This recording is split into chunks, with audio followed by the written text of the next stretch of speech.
The 16th ordinary session of the African Union Heads of State Summit got underway in Addis Ababa, Ethiopia,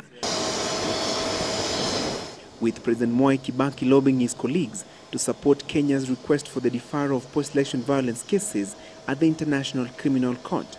The shuttle diplomacy efforts spearheaded by Vice President Kalonzo Musyoka across African countries seem to bear fruits, with the member states of the Inter-Governmental Agency on Development IGAD endorsing a resolution for the deferral of Kenya's cases. President Kibaki, in his request to the IGAD heads of state, said the Kenyan government was pursuing peace and reconciliation among its citizens to avert a repeat of electoral-related violence, and that trials at the Hague-based court could threaten those efforts. Kibaki said the new constitution that was promulgated in August last year provides for a wide range of judicial and police reforms in order to create a credible and independent local judicial mechanism that would effectively investigate and try all the suspected perpetrators of post-election violence in 2008. Referring to the nomination of the new Chief Justice, Attorney General and the Director of Public Prosecutions, Kibaki told the IGAD leaders that the process of creating new institutions was at an advanced stage. The nominees for the critical constitutional offices are awaiting parliamentary scrutiny and approval and appointment by the President.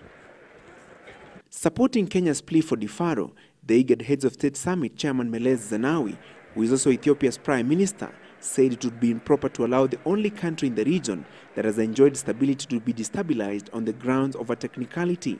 With IGAD's resolution, Kenya's push for a deferral is just one step away. The African Union heads of state are to meet later this evening to deliberate on the application. It is highly likely that the heads of state will endorse a resolution on the deferral after the Council of Ministers supported it last Friday during their summit. Article 16 of the Rome Statute provides for deferral of cases at the ICC for a period of 12 months.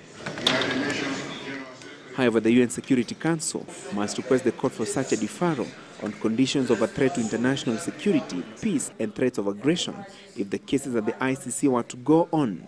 It's almost a foregone conclusion that the African heads of state will unanimously endorse a resolution seeking a deferral of the Kenyan post-election violence cases. However, the UN Security Council will have to study that application to ensure that it meets the outlined conditions and that within the 12-month deferral period, Kenya will have reformed its judiciary and set up a credible and independent local judicial mechanism to deal with the Kenyan post-election violence cases. Francis Gachuri, Sunday Live, Addis Ababa, Ethiopia.